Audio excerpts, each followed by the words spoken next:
Dear students, welcome to our YouTube channel Mohit sir classes. आज हम start कर रहे हैं क्लास 10 का टॉपिक लाइफ प्रोसेस चैप्टर। उसमें एक टॉपिक है डाइजेशन इन अमीबा। तो अपन अमीबा के बारे में पढ़ लेते हैं पहले कि अमीबा क्या है। अमीबा एक यूनिसेलुलर एनिमल है। ठीक है, यूनिसेलुलर मतलब सिंगल सेल से बना हुआ है अमीबा। अमीबा में डाइजेशन कैसा होता है? प्राइमरी स्टेप होती है, उसको बोलते हैं अपन इंजेशन। क्या होता है? इंजेशन। अब इंजेशन मतलब क्या? Intake of food. Intake of food या इस प्रोसेस को क्या बोलते हैं अपन? इंजेशन है ये। ठीक है, अब अमीबा में कैसे होता है मान लो, देखो ये आपका अमीबा, ठीक है, यहाँ पे होते हैं स्यूडोपोडिया। इस स्ट्रक्चर को क्या बोलते हैं अपन? Pseudopodia, finger like. ठीक है, तो स्यूडोपोडिया की मदद से वहां पे क्या होता है? इंजेशन होता है। किसमें? अमीबा में। पहली प्रोसेस से ध्यान रखना है। सेकंड आती है आपकी डाइजेशन। अब अमीबा में डाइजेशन, कॉम्प्लेक्स फूड को सिंपल में करना है कन्वर्ट, तो digestion is very important.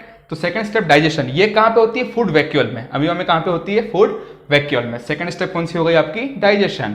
Third की बात करें अगर तो एब्जॉर्प्शन। अब एब्जॉर्प्शन का मतलब क्या है कि जो भी खाना डाइजेस्ट हुआ अब उसको क्या करना है? एब्जॉर्ब। तो अमीबा में एब्जॉर्ब कहां पे होता है? साइटोप्लाज्म में। कहां पे होता है? साइटोप्लाज्म में, with the help of process called diffusion. ठीक है, तो वहां पे अमीबा में क्या हो गया? एब्जॉर्प्शन भी हो गया। लास्ट फोर्थ स्टेप कौन सी हो गई आपकी? एसिमिलेशन। एसिमिलेशन मतलब क्या? जो भी खाना, फूड पार्टिकल जो भी एब्जॉर्ब हुए हैं, अब अमीबा की सेल को जरूरत है क्योंकि उसको एनर्जी चाहिए, उसको ग्रोथ चाहिए, उसको रिप्रोडक्शन के लिए एसेंशियल है फूड। तो एनर्जी के लिए अपन को वहां पे फूड क्या हुआ? उसका एसिमिलेशन हुआ। क्या हुआ? उसका फूड पार्टिकल का एसिमिलेशन, है ना, सेल्स ने यूज किया ताकि उसकी ग्रोथ हो सके। तो ये हो गई fourth step. Fifth step and the last step in digestion of amoeba is egestion. Fifth step कौन सी है आपकी? इजेशन। अब ध्यान रखना अमीबा में इजेशन कैसे होता है। ये आपका अमीबा, ठीक है, मान लो ये अमीबा है, यहां इसकी जो सेल मेम्ब्रेन है ना वो होती है रप्चर। वो क्या हो जाएगी? सेल मेम्ब्रेन रप्चर होगी। अब रप्चर होने के बाद क्या है? जो भी वेस्ट प्रोडक्ट है वो इससे थ्रू क्या हो जाएगा? बाहर हो जाएगा। तो ये आपकी लास्ट स्टेप कौन सी हो गई? इजेशन।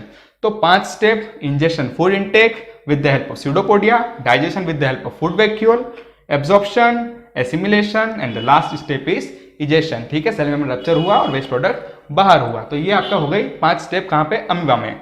अब अपन डाइजेशन पढ़ रहे हैं ह्यूमन बीइंग का। ठीक है, ये आपका अमीबा का डाइजेशन यहां पे खत्म होता है।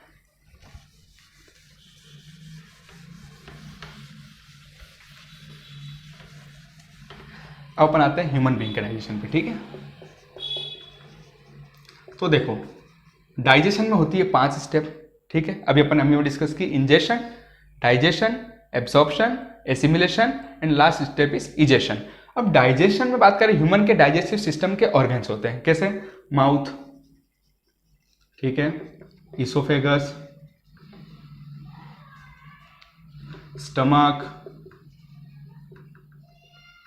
Small intestine, large intestine, then end part anus के थ्रू वेस्ट प्रोडक्ट बाहर।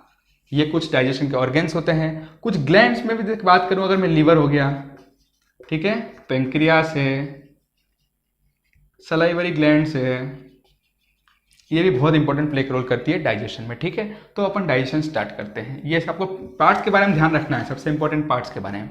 तो अपन एक एक करके डिस्कस करते हैं। माउथ, सबसे पहले खाना खाया with the help of process called ingestion. वही सेम प्रोसेस है आपकी इंजेशन अपने में भी।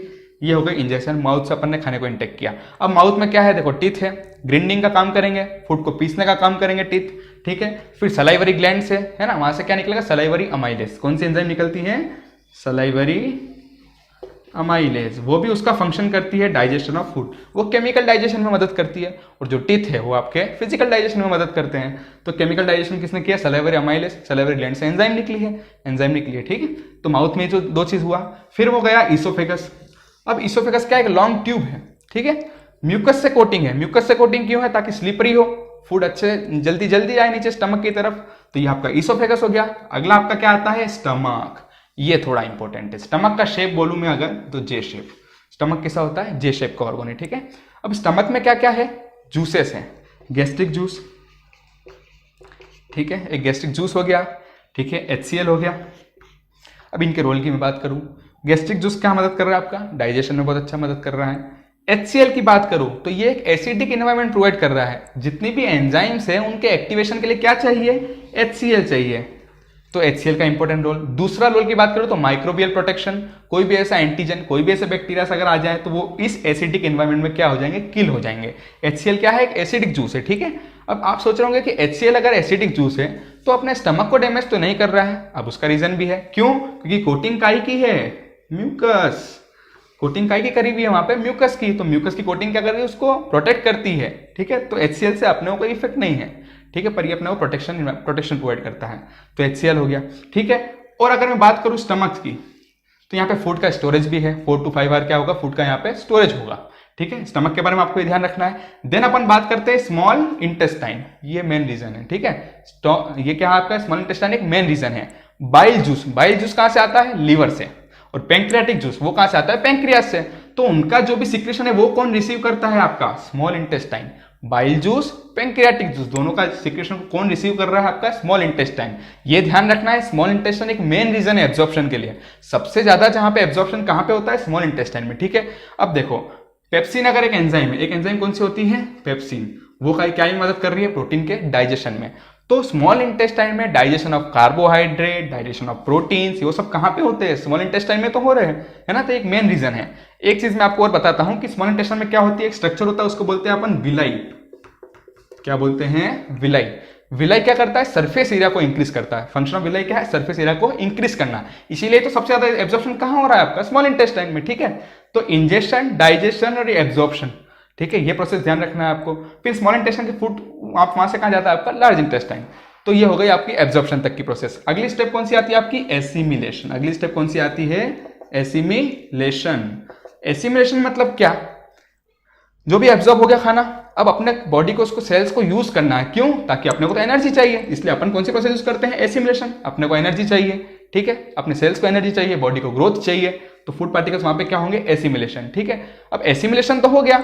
अब एसिमिलेशन में क्या है कि जो भी अपने को खाना यूज किया वो तो सेल्स में चलेगा। कोई ऐसा जो डाइजेस्टेड प्रोडक्ट है जो अपन ने यूज नहीं किया, ठीक है, वो कहां जाता है, आपका लीवर में। कहां जाता है, आपका लीवर में, in the form of glycogen. In the form of glycogen, किसके फॉर्म में जाता है, ग्लाइकोजन में, एक कार्बोहाइड्रेट का फॉर्म है, ठीक है। वो ग्लाइकोजन में वहां जाके स्टोर होता है, ताकि जब भी अपने को एनर्जी की रिक्वायरमेंट हो अपन उसको यूज कर सके। तो ग्लाइकोजन के बारे में आपको थोड़ा ध्यान रखना है, ठीक है। तो ये हो गई आपकी assimilation. And the final step and the last step is egestion. Last step बच्चों कौन सी बची है, इजेशन। इजेशन मतलब क्या, जो भी वेस्ट प्रोडक्ट है उसको अपन क्या करते हैं, बाहर करते हैं बॉडी के, with the help of anus, ठीक है। वहां से क्या हो जाएगा, वो बाहर। तो ह्यूमन में भी डाइजेस्टिव में बस आपको ध्यान रखना एंजाइम्स, एंजाइम्स का एक्शन आपको थोड़ा ध्यान रखना पड़ेगा। सारे एंजाइम्स के अपने अपने वर्क है, सब डाइजेशन में मदद करते हैं।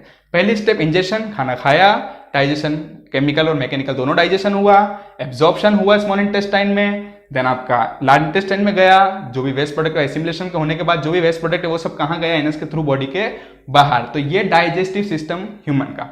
अब आपको इसमें और क्या क्या ध्यान रखना है, एक तो डाइजेस्ट सिस्टम का डायग्राम एग्जाम में आ सकता है, तो डायग्राम आपको ध्यान रखना है, ठीक। एनसीईआरटी में डायग्राम भी मिल जाएगा आपको। ये सारा प्रोसेस आपका डाइजेशन का था, 10th के लेवल के हिसाब से आपको ध्यान रखना है बस थोड़ा सा, ठीक है। इतना डाइजेशन आपके लिए सही है। अब ध्यान रखना है, एक जूस में बात बताता हूँ, सक्कस एंटेरिकस।